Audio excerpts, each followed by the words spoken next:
Good afternoon, or maybe it is good morning for you if you're based somewhere like Canada or maybe USA. And of course, it could be good evening or maybe even late night if you're based somewhere in Asia, somewhere like maybe even Singapore. So wherever you are, you're very welcome to join us to watch me, an absolutely fabulous, amazing, and gorgeous lady, Linda Sage. Hi, Linda. How are you today? Hi, thank you so much for inviting me. I'm really looking forward to this. Strange to be on the other side. Yes, I know it's so weird time, but I'm so happy for you joining this well-being and mental health live show today. Thank you so much. I really appreciate it. And I know you have so much wisdom like nobody else on this topic. We will see. I'm sure you do. I'm sure you do. I really enjoyed the fact that you chose mental health hygiene and self-care, managing traumatic stress and avoiding burnout. What is the hygiene? Let's start from the beginning. What is the hygiene for you? Well, if you think about it, I've done a lot of work over the years with people, and no matter who I speak to, they wash regularly. They expect to keep the outside of their body clean, no matter who you are, where you are, over the world, everybody's the same. They expect to have a shower or a bath. They expect to clean their teeth as a normal daily routine. But nobody thinks about washing just that bit inside, just a couple of centimetres. But cleaning out inside is totally different for many people. They very rarely do it. They carry things around with them for years or decades, even a whole lifetime. So that must be, think of all the stuff that's rotting away in there that doesn't need to be there. And it is so scary. And, over the time, once we just got the chance to learn about each other and I came to your radio shows, and I really love the fact you're so busy with your work, what you do.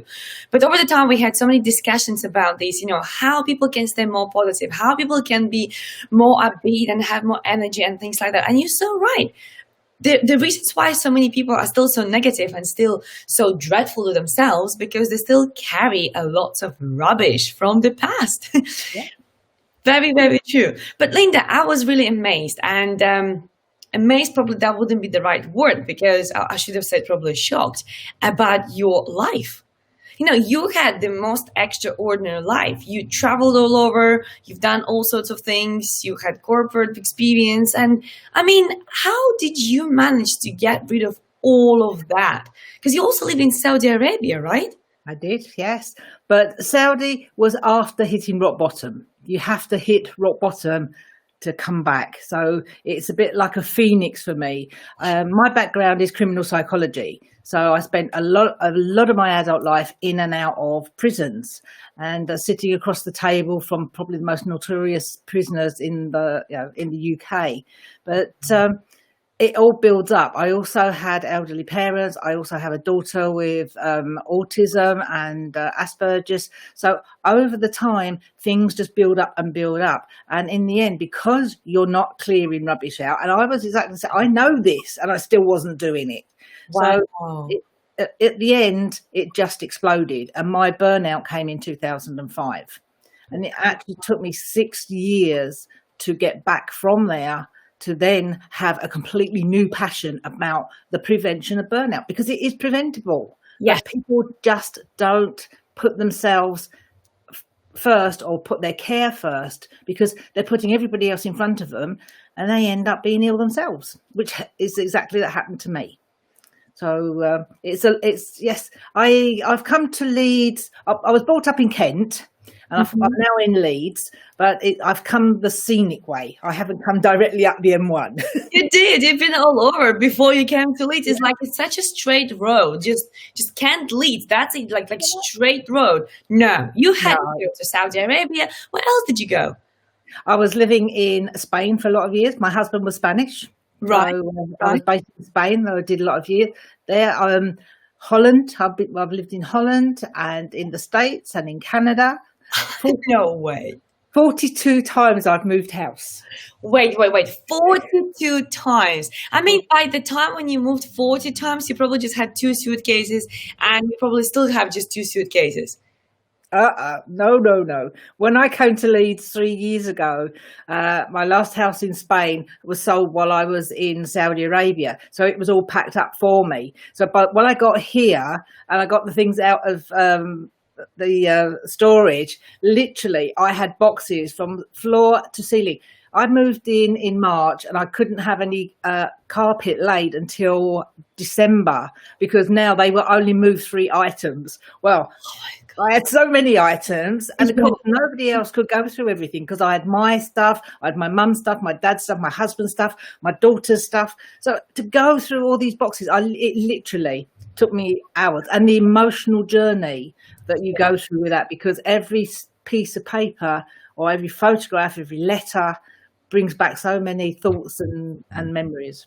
So it was a long job.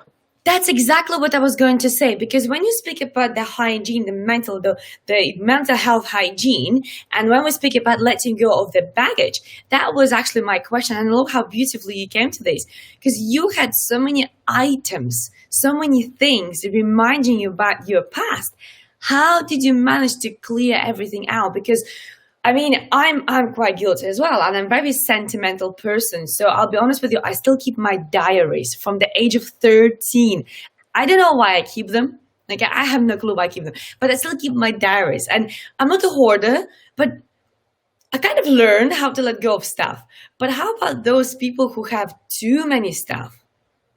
Oh, I mean, diaries are something different, because I do a reflective log, and I must admit that my daughter really enjoys reading my reflective logs from time before she was born, because to her, obviously, I'm mum, so you don't expect to have a life beforehand, and also for her to see how things affected me that were she was living through as well, made it very difficult. So the diaries are a fantastic thing to keep, because they are a legacy.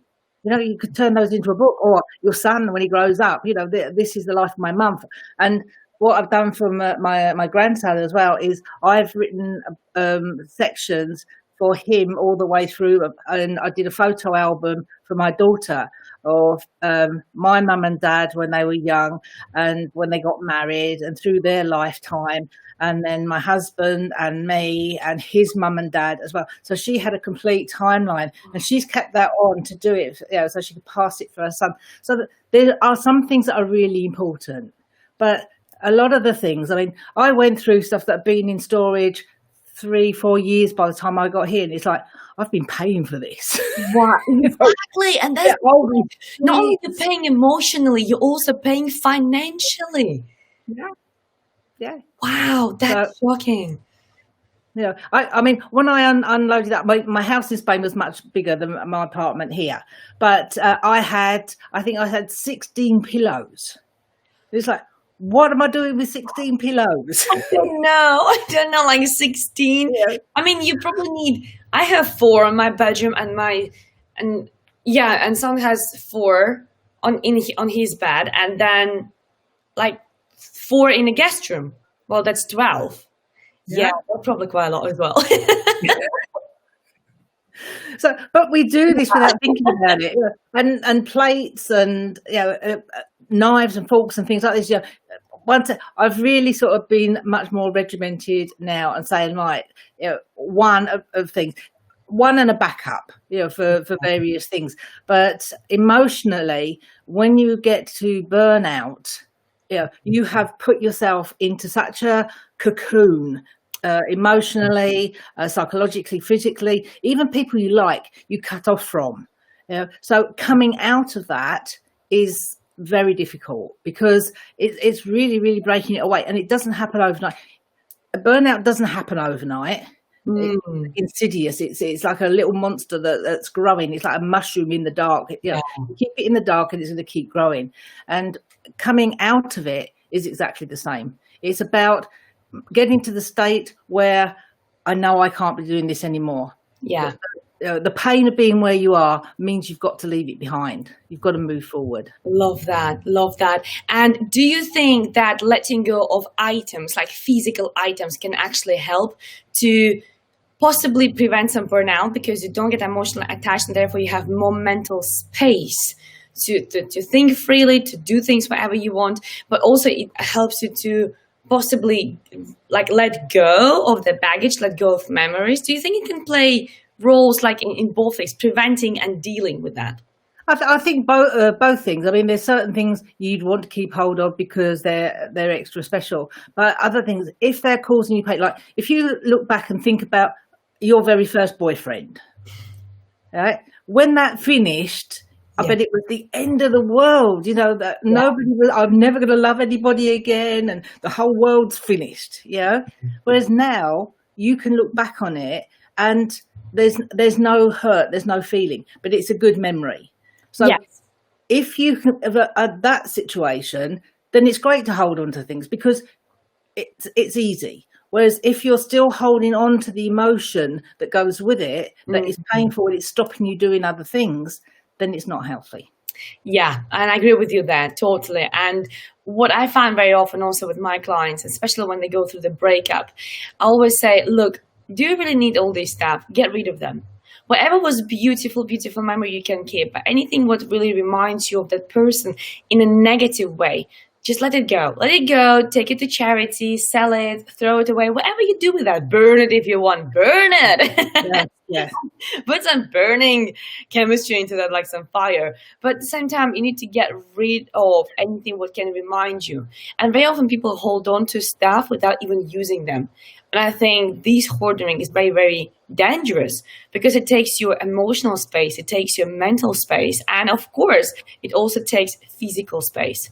And as they say, clear space, clear mind, I think it definitely should be helpful in that case in terms of well-being. What do you think? Yeah, definitely. I mean, I think if you walk into a space and it's cluttered, it's untidy, then all of a sudden you feel like that as well. Yeah. Whereas if somebody is nice and clean and nice lines and things like this, you feel absolutely more balanced.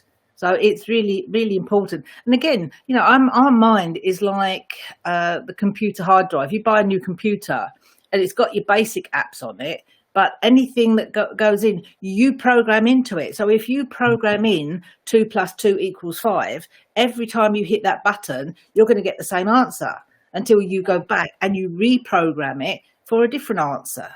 So when you're moving through life, you know, really the only time we learn is when we're going through a difficult time, a challenge. We don't learn when we're in happy, blissful times. You know, we just sail through those. That's very true. It's just about going back and reprogram it. Have it as a nice memory, because no matter how bad a relationship or a job or a place has been, there was always something good about it when you first went there. So if you hold on to the good bits, and often it's making yourself content with what you have until you get what you want. But then you're always working towards it. You don't get stagnant and just say, oh, well, this is it. This will do. So it's about making that mindset. No, I want to get to the end of this and then move on to the next one. Love that. And I think it's really powerful, really powerful. But I'm really curious to hear about your journey. So when you have these, God knows how many tens and thousands of boxes in your house, and you're approaching the level of like, oh my God, I even don't know how to move around the house. My carpet is not here. Did you feel at that point that there was something like wrong with mental state? Or did you feel like you need to do something about that? Or did it feel like, yeah, it's just boxes? Like, did you feel the need to declutter, let's put it this way? I mean, I had to declutter because I couldn't live with it. So it was that simple. I mean, to be honest, by that time, I had broken that tie because we have all been in relationships or in jobs or lived in places where we know that we've gone past the sell-by date. We should have moved on, but we've just hung on and hung on. And my last house in Spain was like that. I should have been out of there years before I did. But because I'd lost my husband, my mum and my dad in that house, my daughter, it had been my dream house. I was convinced when I moved in, I was coming out of there in a box. This was my be all and end all. And I was so emotionally attached to that house that it did so much damage. So going to Saudi was the cutting of the ties for me, because going back to it didn't have the same pull. So being away for the first year, and then I came back, it wasn't the same. I wasn't bogged down in the bricks and mortar. I could take the emotion and what I wanted out of it without being tied to it. And this is so powerful when actually you get away from something physically, that also helps you to get away from that emotionally and also mentally. That's really powerful. So what would be your best tools or maybe best tips for mental hygiene, apart of decluttering and apart of, removing all those bad memories, replacing them with the positive ones? What else would you give as a tip? Do this for mental health hygiene. I mean, they're simple as well. When you get up in the morning, if you're going to go and have a wash and clean your teeth, just have some time to organise your thoughts, to have your day organised, to know what you're going to be doing. Now we're all out of kilt, but normally if we get up in the morning, we know you're going to have breakfast, you get the kids, you're going to school, then you're going to go to work, then this is going to happen. And all of a sudden, we're not like that. But if you build that back into your day, even if you do it the night before, because if you're not sleeping very well, I've got a lot of people that aren't sleeping, they're getting quite anxious. If you write it down the night before, you're not going to forget things because you can just pick it up in the morning. It's already written down for you. So, and old-fashioned, but if you've got a tick list, when you start doing things and ticking them off, it's a great bonus. You actually feel like you're achieving. You've got a physical evidence that you are achieving. So it's a great way of motivating yourself as well. And surrounding yourself I'm a great one that, you surround yourself with good people. And even now, if we can't go out, you've got YouTube, you've got Spotify, you've got hundreds of millions of podcasts, if you don't want to sit and read. So my morning always starts with Jim Rowan. Now, he was one of my mentors. I was very, very lucky. But it's really important that you surround yourself with good people. So if you've got positive around you, you can move through with positivity. If you've got negative wizards around you, and quite honestly, they can be negative with good intentions, but because they're putting you off or stopping you doing something, really is negative. So trying to give yourself that input, if you have a 10-minute shower, why not have 10 minutes with somebody you really enjoy listening to? Yes. In the morning, in the evening. So whatever amount of work you're doing on the outside, do on the inside as well. So just make it a balance. Yeah. I so agree with that. Yoga, meditation, having your calm times. I mean, I'm lucky in the respect that I'm on my own. So I don't have anybody bugging me or having to negotiate for space or things like this. Whereas, for an awful lot of people, no matter how much you love them, you're not used to being with them 24/7. Yeah. So it is about making, this is a workspace. This is a space for you to be a play. This is an area where we can be together, and putting the boundaries. So mentally you're giving yourself some tips as well, because in this area I'm going to be like this, and in this area I could be this person. I'm not sure what happened there, but I guess right now everybody's in lockdown, and I guess it's just probably the network is just overloaded really. Would be really good if you could tell us if you don't hear us again. I'll keep checking the comments, all right? So what Linda was saying really beautifully, and I really like the comment which she made about letting go of stuff, first of all, yes, to allow yourself to have some mental space, to allow yourself to actually have some clarity in your mind in order to not only declutter, but also to have more of mental well-being. Right? And it's also about looking after yourself. As Linda just said earlier on, it is about making sure you do things for yourself. It is about making sure you do things whilst you shower. Maybe you can put a meditation on. When you go to sleep, maybe you can read a book for yourself. But you do things during the day for yourself. And I think these tips are really, really important. And I'm not sure if you follow these tips and what do you do. It would be really good to know from those who are watching us right now. What is your routine? What are you doing, right? How do you look after yourself? And how do you make sure you don't have this mental blockage of everything what is getting built up during the day? And I have Linda here back with us. And Linda, can you hear me now? Yes, I can hear you now. That is wonderful. I don't know what happened there, but I guess it probably was one of the glitches. And I'll be honest with you, I got a bit stressed there because, you know, when it is live, you really want it to be absolutely perfect and you really want that to be seamless and absolutely effortless. So really sorry, everybody who is watching us. Not sure what happened there. Hopefully it will not happen again. Cyber gremlins. Yes, exactly. But Linda, I have here a wonderful question from Maria. Maria is asking, why happens sometimes the opposite? Not being able to hold a nice object or picture associated with a person. And I wonder if you understand this question. No. Right? Just repeat it. Yeah. Why happens sometimes the opposite? Not being able to hold a nice object or picture associated with the person. And I think what Maria means here is the fact that sometimes we have something, an item, and we only have a negative memories.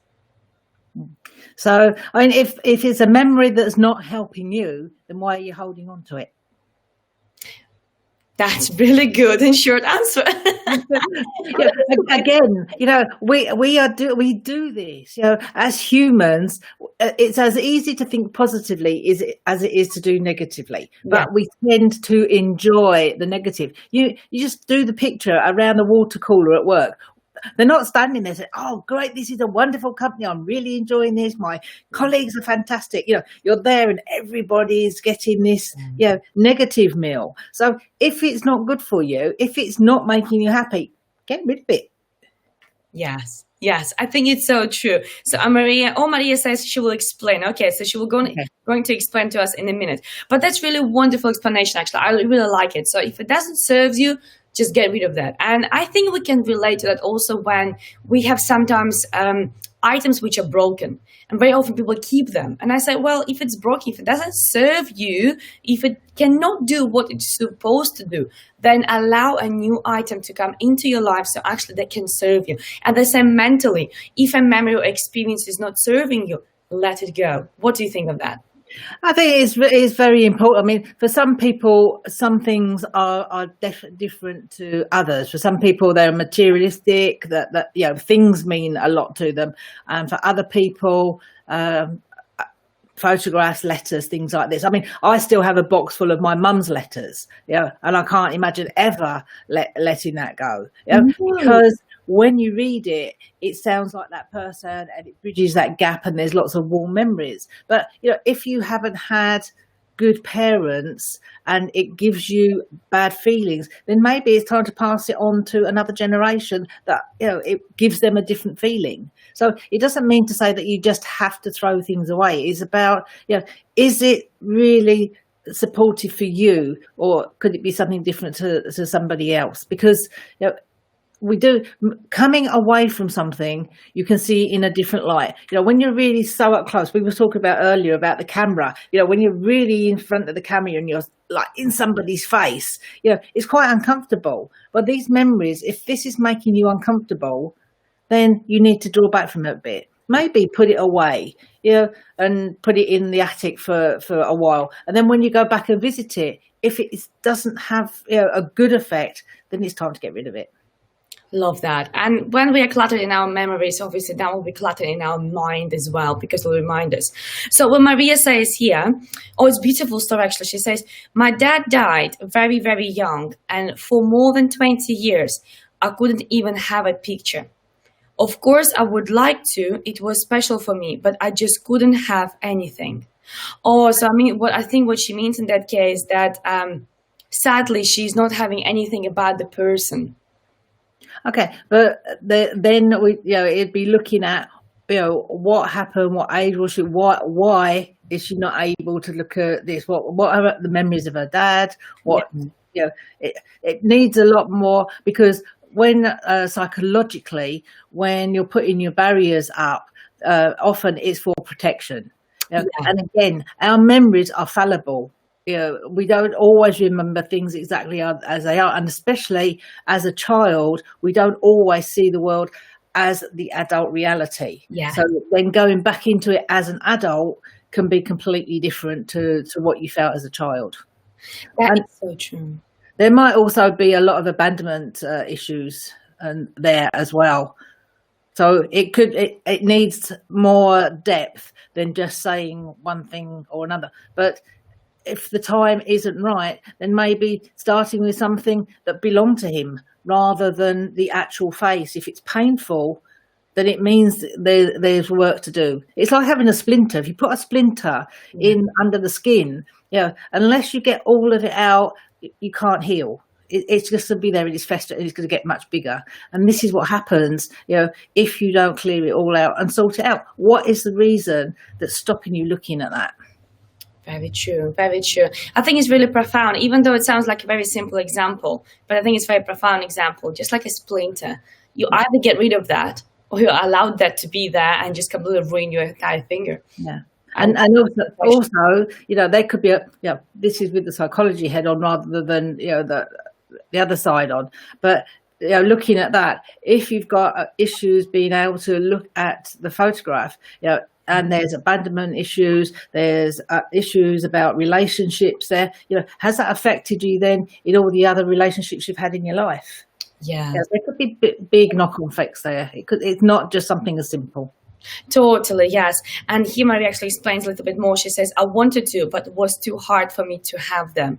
So yes, very often we do have emotional troubles to have things because they remind about those people and we really feel sorry for losing them, not having them, for them being away and everything else. And I must say, I really understand Maria here because I also lost my dad before I was even born. And I do have a book of him from my dad, which he was reading before he died.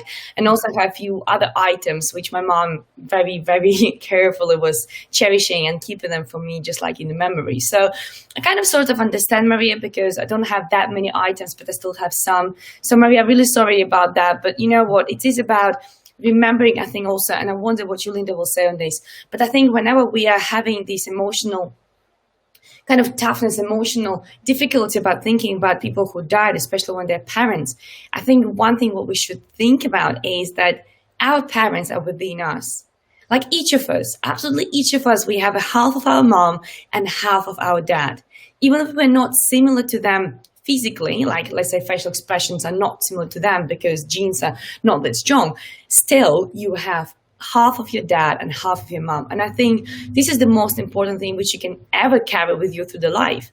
So holding on to too many stuff can be very dangerous because, as you said, Linda, it clutters your house, it clutters your mind, it clutters your mental well-being, and it's not healthy. So why would we do that?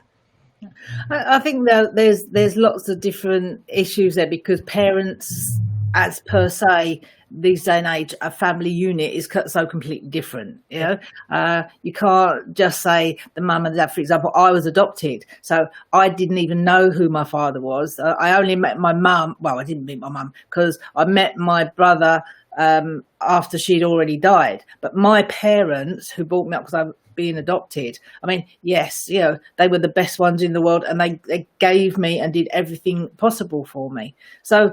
And then my daughter had a different one because her dad, she lost her dad and her granddad within 10 days. Yeah. And, she was young when that happened. So her area of going through parenting is different to even mine. And there's so many concepts in that. But at the end of the day, basically, any grieving process is a 2-year process. Yeah. Right? If you've gone through that 2 years and you haven't come out at the end of it, something's wrong, right? Because it is a process. It is a moving process. Those 2 years is about going through all the different sections and coming out the other end. If you're stuck somewhere in there, then it needs more work. It's true. Yeah. So people need to be really mindful of that. All right. So is there anything else you would like to add to actually these well-being hygiene and how can we actually be really mindful of that? A part of doing nice things for yourself, having the time for yourself, whether it is journaling or having a nice shower with a meditation or doing anything else. Is there anything else you would like to add onto these tips? I think also, people come to me and they're always telling me what they don't want. But the moment I say to them, but what do you want? It's like, yes. I don't know. Okay, well, let's just turn round what you don't want. Let's do it the other way. When people say, I don't want to be late, what are you actually saying? Yeah. I want to be on time. Yeah. I want to be early. Yeah.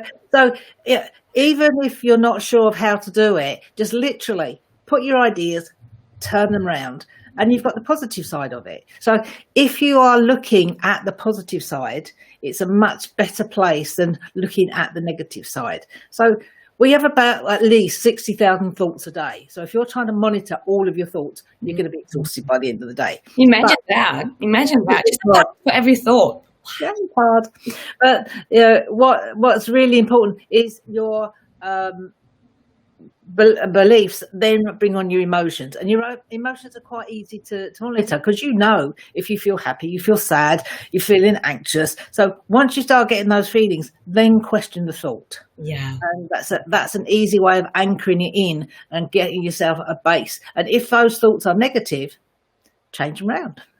Love that. Exactly. And how often actually people get really addicted to their negative stories. They really do. It's really fascinating how sometimes you speak to somebody and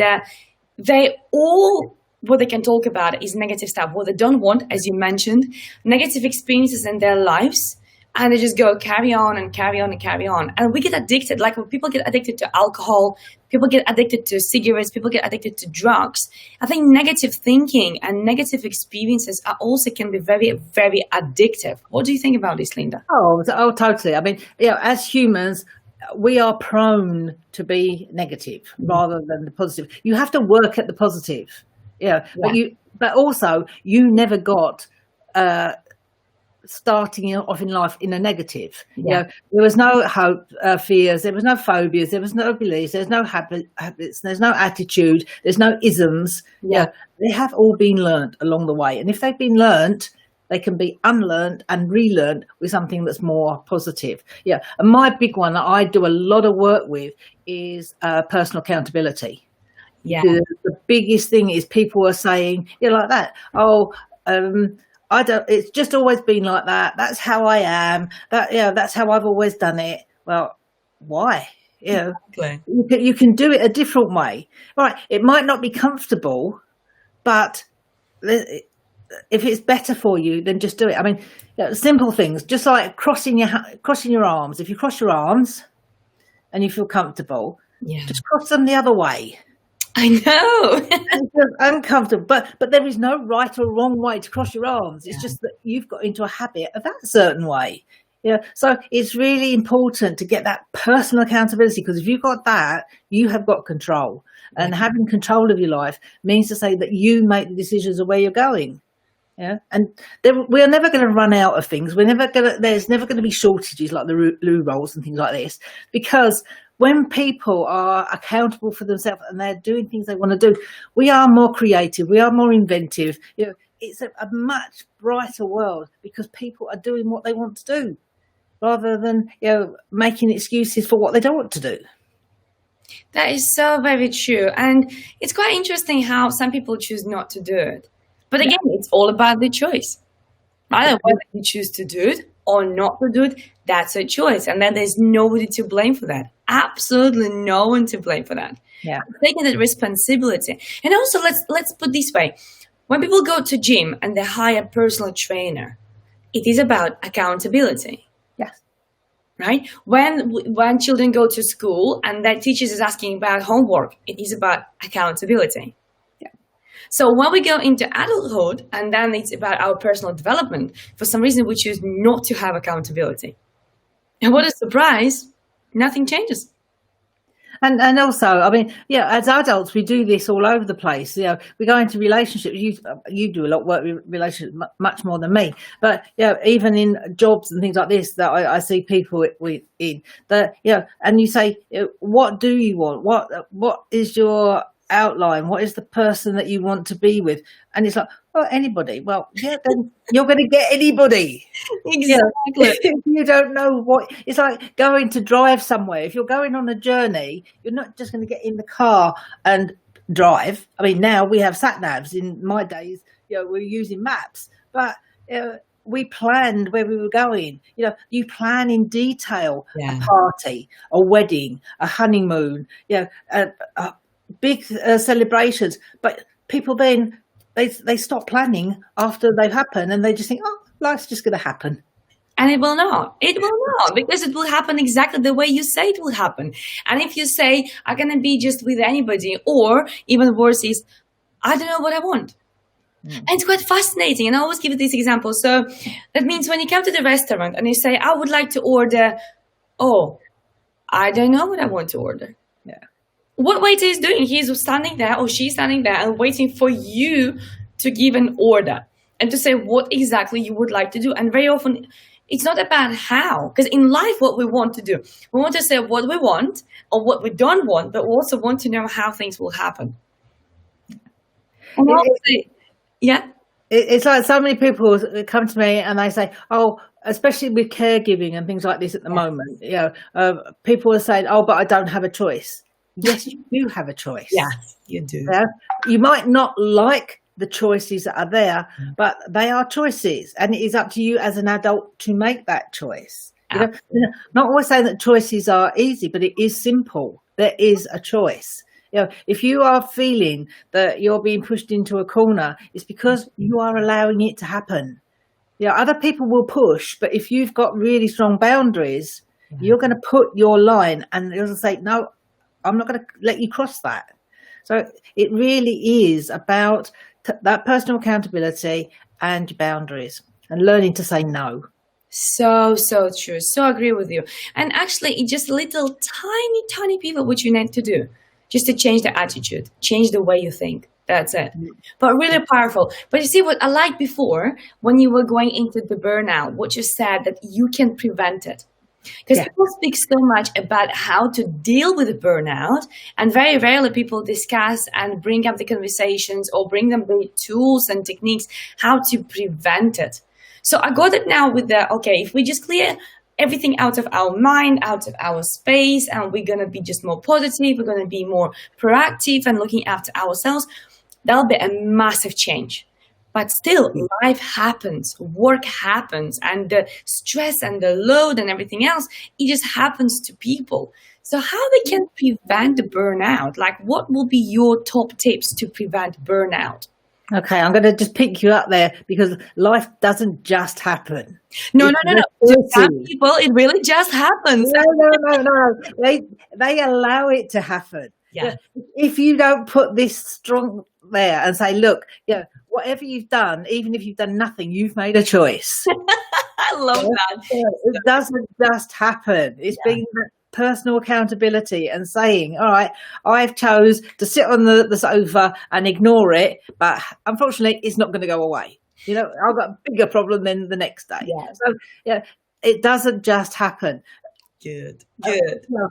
Things go on in life that we don't always have control over, but we do have the control of how we then action to it. And that is my big point. The other people's actions can inflict on your life, but you have the choice of how you react to it and what you do about it and how you feel about it. And if you have got high confidence in yourself, you respect yourself, you believe in yourself, you will react very differently than if you don't. Mm-hmm. And that's the big point, because choices you make can only be made for you. You can't do it for somebody else or on behalf of somebody else.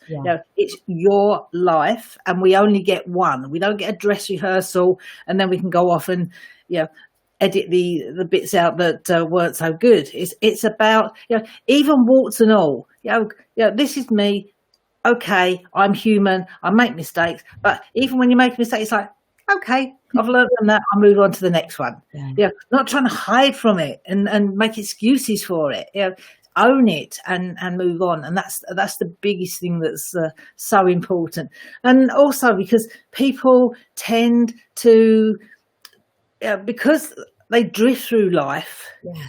I always say this is a bit like a sailing boat. If you go out on that sea, sometimes it can be really calm and placid and beautiful, and another time it can be really aggressive and nasty. And if you haven't got your sails up and you are not heading in the direction you want to be, you're going to be knocked about all over the place. So to be able to get through it, you've got to know where you're going. You've got to have your goals, and just writing them down means you are 50% more likely to achieve them. It's a given. It's easy. And one of the things to me is, you have your person. At the end of the day, we come into the world alone and we go out of the world alone. Yes. However it is. So in between, why do we not value ourselves as important as the next person?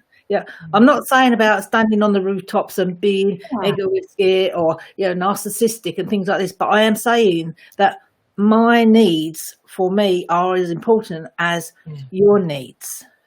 But caregivers have this pre-programmed, because what they're doing from an early age is they are set into a care motion very early. I mean, I can see with my mum, my dad, my mum worked all her life, and part-time and things like this. But my dad, in 65 years of marriage, never cooked a meal. No way. Never. Once. Never once. If she ever went out and he was coming home, she would have everything plated up and ready for him just to then sit down and eat something. That's really unique. Yeah, but when I went into my marriage, I had the same expectancy. Of course, yes. That you do all looking, but I was working full time and looking after. He was running a business, so I was helping him run a business. Plus, you do all the things around the house because my husband was Latin anyway. Yeah. So it started off, and it was just like after 3 months, I'm like, what? Wait a minute, look at the boundaries here. I'm not a superwoman that can do everything every day, but so many people keep this going on. And especially with caregivers, home-based caregivers, you start off by giving a little bit of support and help, and it gets worse and worse, more and more as the person, is, especially if it's either terminal illness or if it's old age, that it's not going to get better. It's just going to get more. So having this amount of respect in yourself, one of my big phrases that I use a lot with is, if saying yes to somebody else means saying no to yourself, then you are hurting yourself, and that's time to do something about it. It's not about being nasty and cutting all ties off, but it is about, because your boundaries, again, your values, if you are valuing yourself and your time, you can be of a lot more use to them for much longer, because then you don't burn out. Love that. And it's really beautiful to always remember that if you are not 100%, you can never give other people 100%. No. I mean, if you don't have an apple, how can I give an apple to somebody else? And that means self-care comes first. Yeah. Love that. That's really important. But how easy was it for you to learn how to say no? Because that's a challenge to so many. And I must say, I used to be a people pleaser. I used to be a massive people pleaser, and I had to deal with it myself as well. And I know how many clients are, in the same position as well. They have to deal with saying no and keeping the spot straight, and also not ruin relationships. Because when you say no in a nasty way, you cannot really affect relationships. So how hard or easy or challenging, or how was it for you to learn how to say no and protect your time, protect your space? It is always hard, because even as children, we're already programmed that you should be doing something for other people, and your humility. Mind you, if we're British, we particularly have this trait. If you're talking to somebody from another country, a lot of them don't start off with this problem. It's actually developed, So British people have this tendency anyway to, not to be the person right out in the front, and it's not quite nice and things like this. So but if you think about it, when we say yes to somebody, we don't have the great urge to explain why we are saying yes. Mm-hmm. If you say no, most people can't just say the word no. They have this urge to then want to give a whole reason why. Yes, exactly. Because again, it comes down about valuing yourself. And you say there's ways of saying no that don't have to be nasty, but it's the person that's receiving it that is taking that message. That is their problem, not your problem. And this is what has to be the distancing. I mean, I found early on, obviously in my work life, I had to be a completely different person, because you don't walk into prison and tell the prisoners all about your real life. No.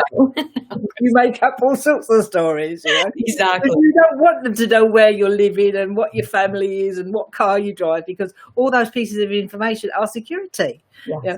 So I got quite organised early on, but also because of the situation with my parents and my husband and my daughter, and saying no was very hard, and extremely hard with my daughter when we lost my husband and my dad, because my daughter already had issues. So, but the years that I gave in to her were the worst years we had.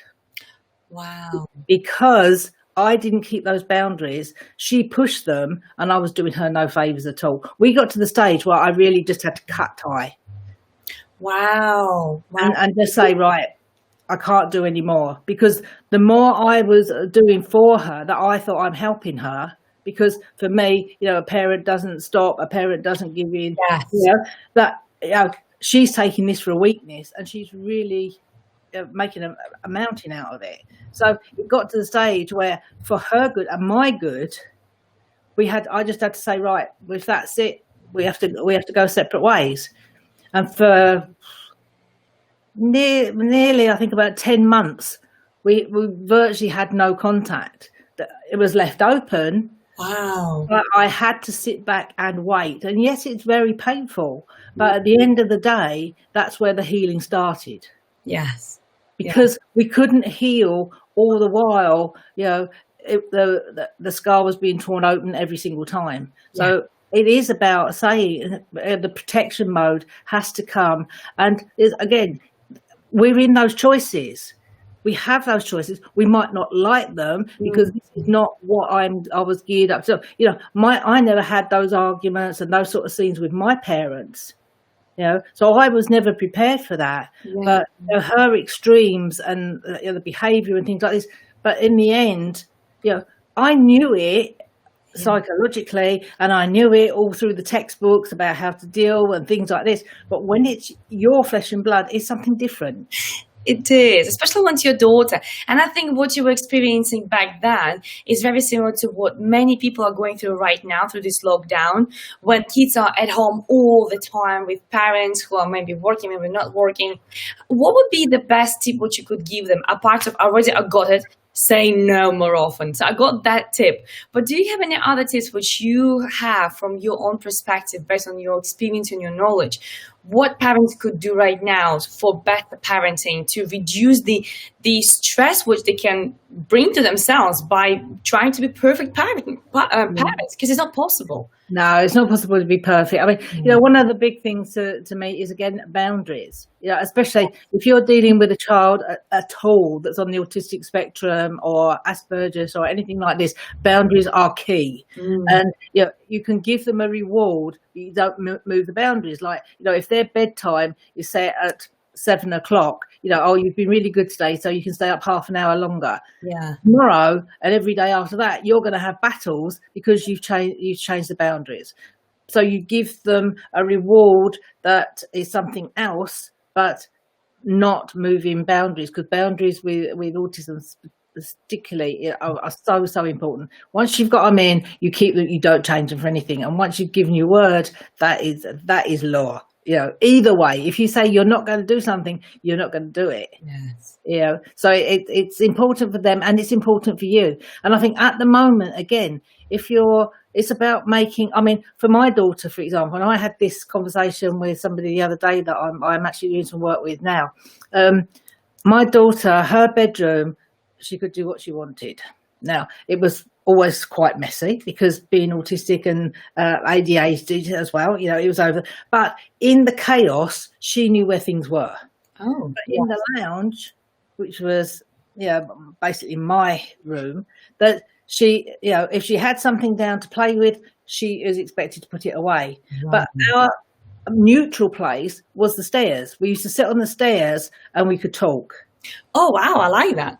So you could have a place out, and like if I do a lot of work with domestic violence and things like this, you have a safe word. So if emotions are getting up or riled, you can use this word and both walk away and give them time to calm down to the respective areas. Then you come back to the neutral area and you talk.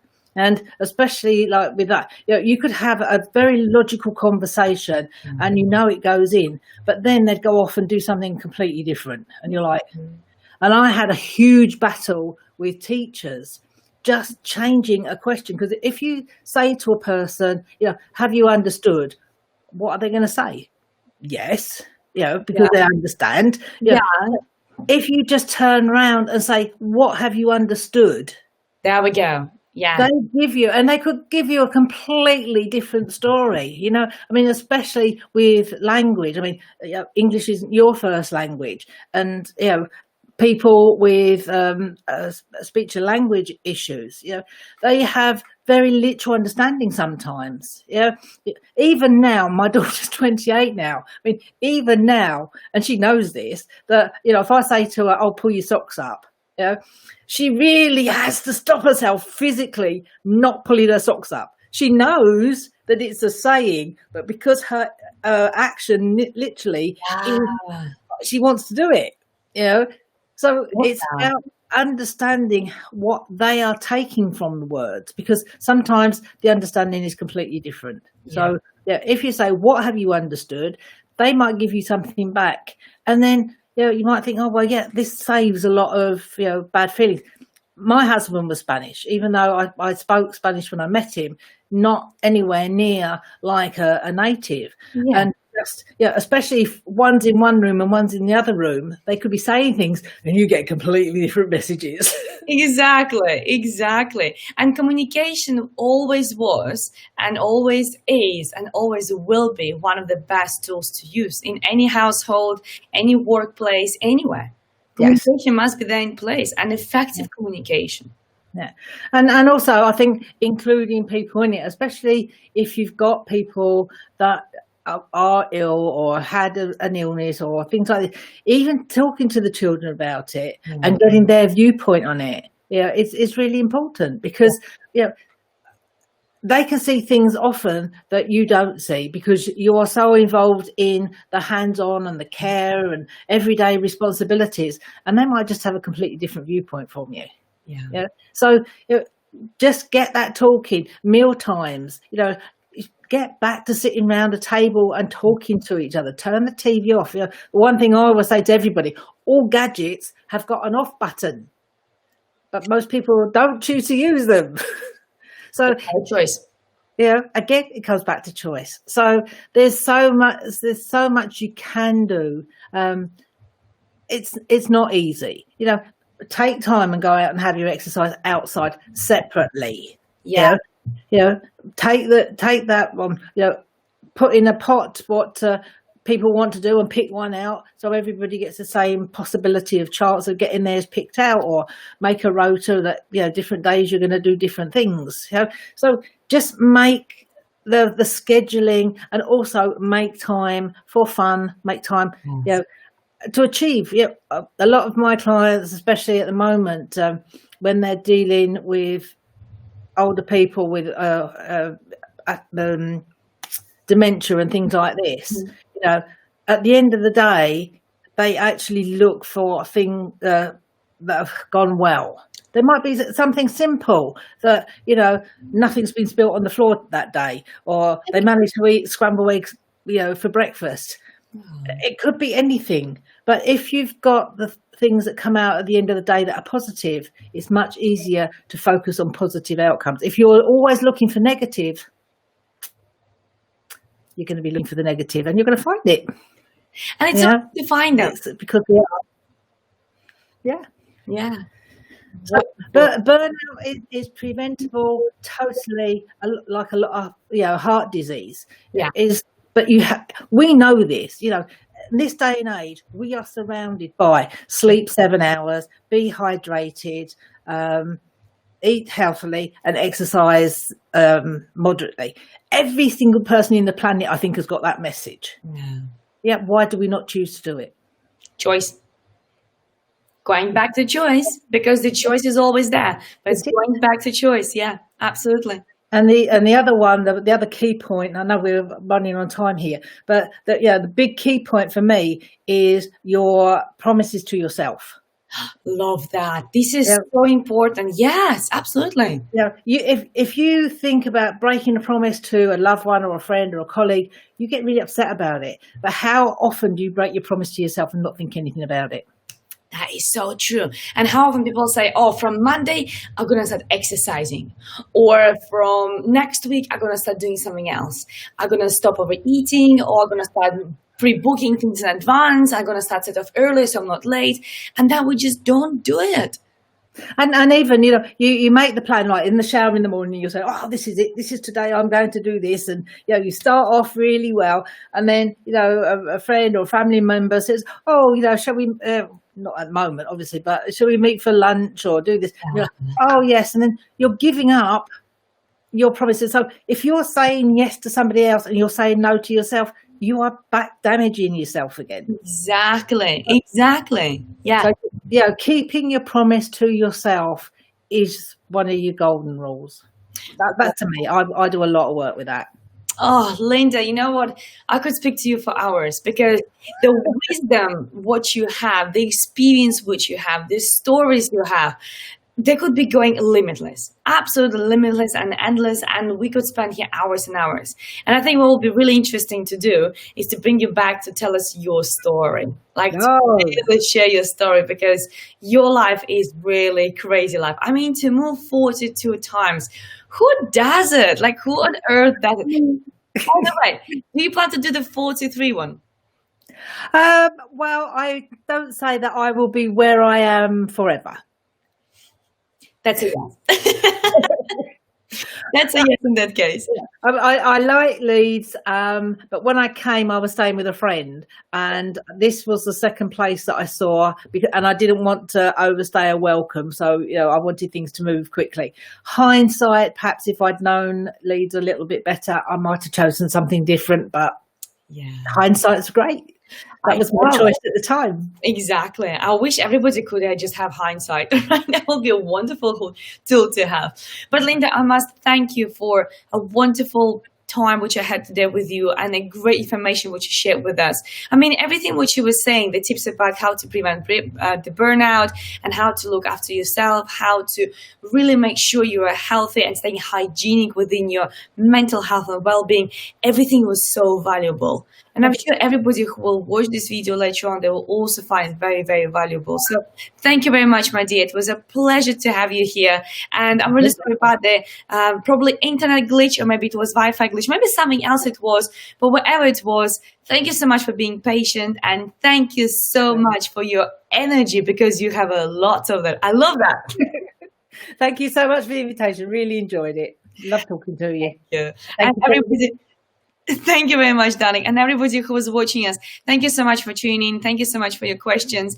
And any questions you will have, you can definitely contact Linda, whether on your website, which I will definitely list below the video. What other ways would you prefer people to contact you on? Well, I'm all over the social media, so I use my name on most things. So they can get me on Facebook, LinkedIn, Instagram, YouTube. Lots of stuff out there.